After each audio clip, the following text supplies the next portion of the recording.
Oi galera, Hugo Teixeira aqui. No vídeo de hoje eu vou falar sobre as carteiras dos investidores americanos. Eu vou falar sobre algumas das melhores estratégias no mercado americano, né?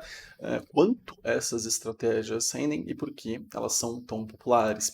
Antes eu apenas tenho que dar um aviso, né? Estou falando dos bons investidores, porque em média o investidor americano ele tende a perder da inflação. Então eu estou falando aqui da galera que realmente investe por longo prazo, tem uma carteira equilibrada, às vezes não tão equilibrada assim, mas com uma lógica por trás, né? Então, se você tem interesse em investir aí na terra do Uncle Sam e ganhar dinheiro, dividendos em dólar, fica comigo que esse vídeo vai ser bem interessante. Então, vamos começar aqui com a carteira 6040 do Harry Markowitz. Harry Markowitz ganhou o prêmio Nobel, é o criador da teoria moderna do portfólio e atribui-se a ele as ideias base que criaram a carteira 60/40. O que é uma carteira 60/40? 60% em stocks, ações americanas, né? Mais fácil falar stocks. Por quê? Porque essa aqui é a parte mais arriscada da carteira, né? Tem o maior potencial de retorno, né? Porque são ações, mas é só 60% da carteira. Os 40% são a parte mais segura, né? São bonds, títulos públicos americanos de duração média para longa. A gente está falando aí de 5 a 10 anos. Dependendo aí do gosto da pessoa, às vezes uma duração ainda mais longa, 10, 15, 20 anos, né? E por quê? Eles são mais seguros, né? Porque o governo americano ele não vai te dar calote. Então é um investimento aí bastante seguro. E em momentos de grande crise tem uma correlação negativa com a bolsa, né? Então o que acontece? Vamos pegar Covid, por exemplo. Quando o Covid aconteceu, a bolsa americana despencou e, pô, despencou e essa galera que vendeu bolsa foi para onde? Pegou o dinheiro e comprou títulos públicos americanos. Então enquanto a bolsa caía, os títulos públicos se valorizavam, então você diminuía a volatilidade com uma carteira 60/40. É uma carteira que meio que anda de forma equilibrada, trazendo aí um risco-retorno bastante interessante para muitos investidores, né? E aqui a gente consegue ver que em 1972, quem investiu 10 mil dólares teria agora por volta de 974 mil dólares, já considerando aí a inflação. Então é um resultado muito bacana, né? 9,28% ao ano. Para quem é brasileiro, 9,28% ao ano pode parecer pouco, né? Mas eles têm bem menos inflação nos Estados Unidos, historicamente falando, né? Então isso daqui acaba sendo um resultado muito bacana. Segunda carteira, a carteira All Weather, do Rei Dalio. O Rei Dalio, a carteira dele começou aqui, ó, 1972, com 10 mil dólares, e agora teria 667 mil dólares. É menos dinheiro, um retorno menor, né? A gente está falando aqui de 8,49%, mas em compensação, olha só a diferença do gráfico, é um gráfico muito mais lisinho, tem muito menos sobe e desce. A carteira 60/40, ó, cai, sobe, ó, quedas mais fortes, drawdown máximo de 29%, então teve um momento aí que você olhou aí no site da corretora em 1900 e sei lá, só um exercício um exercício mental. E, cara, você tava 30% no negativo. Já na carteira do Ray Dalio, o máximo que aconteceu foi aqui por volta de 17%, 16,81%. Então, essa carteira All Weather do Ray Dalio, ela rende menos, consideravelmente menos, mas em compensação você toma bem menos susto, sabe? Então, para muitas pessoas acaba compensando bastante. E como que é formada a carteira All Weather do Rei Dalio? A carteira All Weather segue aquela ideia de que uma economia tem momentos em que o PIB está subindo, o PIB está caindo, e a inflação está subindo, a inflação está caindo.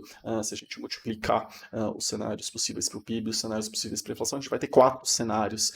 E uma carteira All Weather, ela é montada de modo que você tenha resultados nos 4 cenários. Então, tanto faz se o PIB estiver crescendo, tanto faz se tiver inflação alta ou não tiver inflação, que a carteira é feita para meio que funcionar, faça chuva ou faça sol. E é por isso aí o termo All Weather, que é o tempo todo, mas tempo em questão de meteorologia mesmo, né?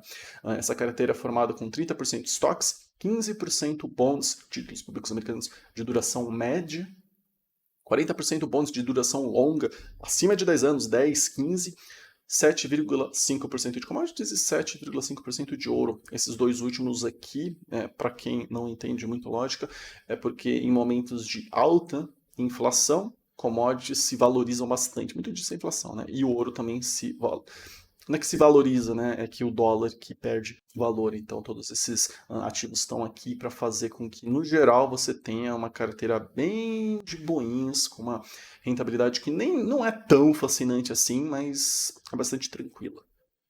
Agora, em terceiro lugar, a gente tem a carteira All-In do Warren Buffett, né? Pô, como assim Warren Buffett tem a Berkshire Hathaway? Como assim ele tem um portfólio que coloca aí 100% no S&P 500?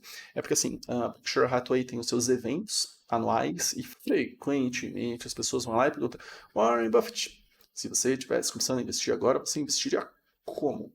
Aí ele falaria: mano, eu pegaria todo o dinheiro que eu tenho e colocaria num bom e barato fundo de índice do S&P 500, né? Ele basicamente estaria investindo na bolsa americana como um todo e voltaria a trabalhar. Então a recomendação do Warren Buffett, mano, coloca tudo no S&P e esquece isso de investimentos e vai trabalhar e conseguir mais dinheiro para comprar mais S&P 500.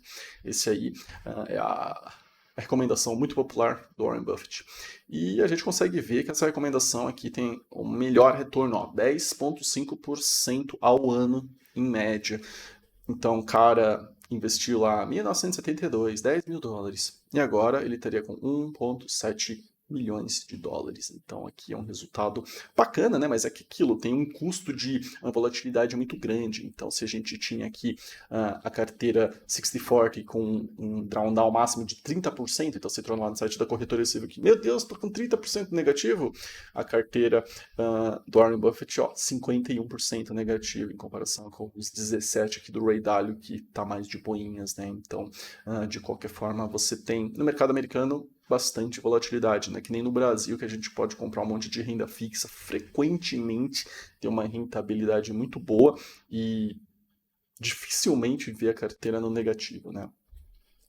Comparando as três carteiras aqui, o que eu acabei de dizer, mais risco, mais retorno, mais sustos, menos risco, mais tranquilidade, mas menos rentabilidade. A carteira 60/40 rendeu 974 mil, All Weather 667 mil, All In 1,7 milhões.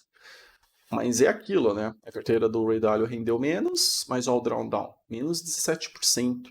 A carteira 60/40 rendeu mais, mas ó, máximo drawdown, cara, quase 30%. Você entra no site da corretora, tá negativo. E o Warren Buffett, 1,7 milhões, mas tem um momento que você entra lá no site da corretora e você perdeu metade da sua grana.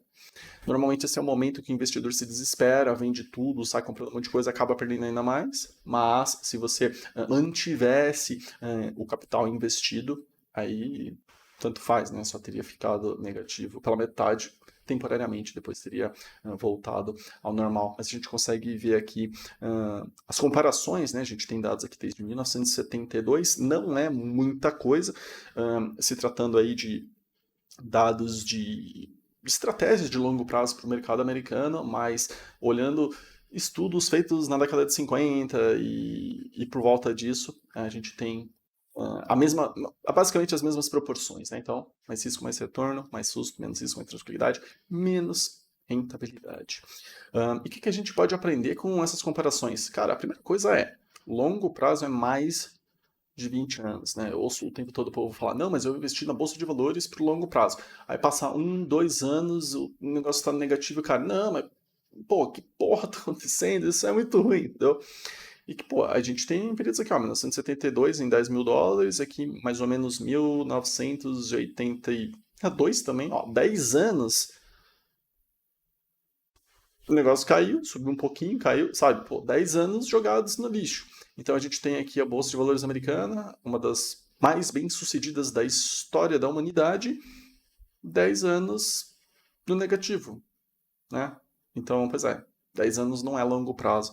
Aqui é a mesma coisa, ó, de 2000, né, a bolha.com até aqui 2014, cara, a gente está falando aqui de 14 anos, sabe? Então o cara que investiu aqui só ficou no negativo por mais de uma década, até ele começar a ganhar dinheiro aqui por volta de 2014. Então, 10 anos no longo prazo, 14 anos no longo prazo. O longo prazo é mais de 20 anos e olhe lá.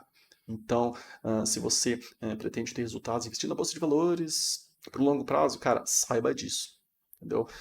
Existem muitos períodos longos com rentabilidade lixo em bolsa de valores, né? Então não dá para julgar só com 10, 5 anos, precisa realmente entender o que é o longo prazo. E a segunda coisa que a gente vê é que, cara, a inflação é um monstro bizonho.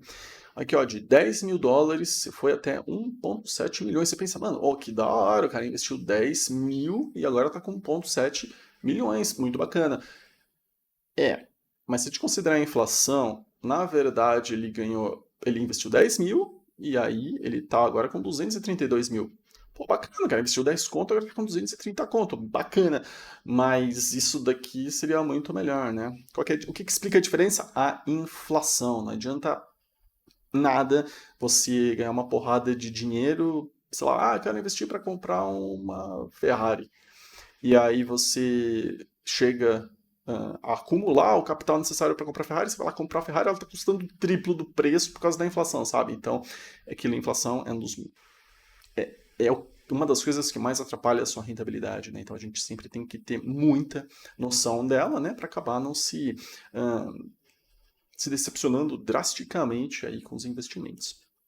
Terceiro ponto, isso é muito importante. O Brasil não é os Estados Unidos. Óbvio, né? Mas frequentemente as pessoas sabem desse tipo de estratégia, ouviu falar, sei lá, tal, e aí pensam, oh, legal, cara, eu vou colocar 60% do meu capital no Ibovespa e vou colocar 40% do meu capital em títulos públicos, sei lá, Tesouro IPCA, alguma coisa assim. É a mesma coisa? Cara, não. Não é. Porque nos Estados Unidos, em momentos de crise, você tem bolsa, sei lá, 60% bolsa caindo, e você tem os títulos públicos de longo prazo frequentemente subindo. Não é sempre que isso acontece. E em momentos normais, não acontece. Mas em momentos de crise ferrada, Covid, crise de 2008, bolha das .com, sabe? Esses momentos aqui que, tipo, mano, segura que vai tudo cair. Uma carteira dessas acaba se equilibrando. No Brasil, o que acontecer? A bolsa de valores brasileira ia despencar e os títulos públicos de longo prazo no Brasil iam despencar também. Então, uma estratégia dessas não pode ser copiada no Brasil, porque, cara, não ia funcionar, entendeu? Pô, dá 20, 30 anos, você pode até ter uma rentabilidade muito bacana, mas você desvirtua completamente a lógica por trás da carteira 60-40, sabe? Então, uh, seria uma cópia barata que não acabaria funcionando do jeito que a carteira foi criada para funcionar. Segundo ponto, a segunda carteira, né, a All Weather do Ray Dalio. Cara, é a mesma coisa, ó, títulos americanos de longo prazo, 40%. Esses 40%, em momentos de crash, eles acabam segurando as ações, acabam segurando as commodities, o ouro, sabe? Em momentos normais, o efeito é bem menor, mas em momentos de crash, em momentos em que as pessoas realmente entram em pânico vendo a grana desaparecendo da corretora, como na Covid, né?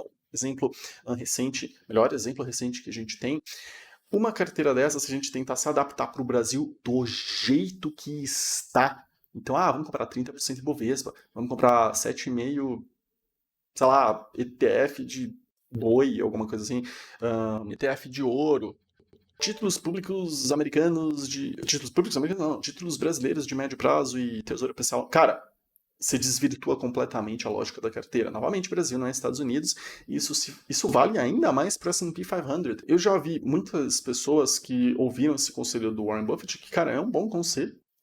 Pegar tudo e colocar tudo no S&P, dependendo aí do perfil da pessoa, mas traduz para, não, eu vou colocar 100% no Ibovespa. Cara, isso é muito diferente, sabe? Essas estratégias, elas se perdem na tradução. E mercado americano tem uma cultura de empreendedorismo, tem juros frequentemente ridiculamente baixos, você tem instituições que funcionam, né? Não é que nem no Brasil, que até o passado é duvidoso. Então, é aquilo. Essas estratégias americanas são muito boas se você estiver pensando em investir no mercado americano. Mas se você está querendo usar esse tipo de coisa para investir no Brasil, cara, toma muito cuidado, né? Aí eu coloquei aqui, os bondes brasileiros, eles não sobem quando o mercado está em pânico. Pelo contrário, eles despencam. E a cultura brasileira não é a mesma cultura dos Estados Unidos. Mas é isso. Espero que você tenha gostado do vídeo, espero que você tenha aberto a mente aí, caso você queira investir nos Estados Unidos, cometer nenhum erro de, sei lá, perder o sentido em tradução. E se você tiver aí com problemas nos investimentos, não está tendo a rentabilidade que você espera, entra lá no senhormercado.com.br, preenche o formulário e talvez vamos conversar, ver aí o que a gente pode fazer para melhorar a sua rentabilidade. Beleza? Então é isso. Novamente, espero que você tenha gostado do vídeo e até o próximo.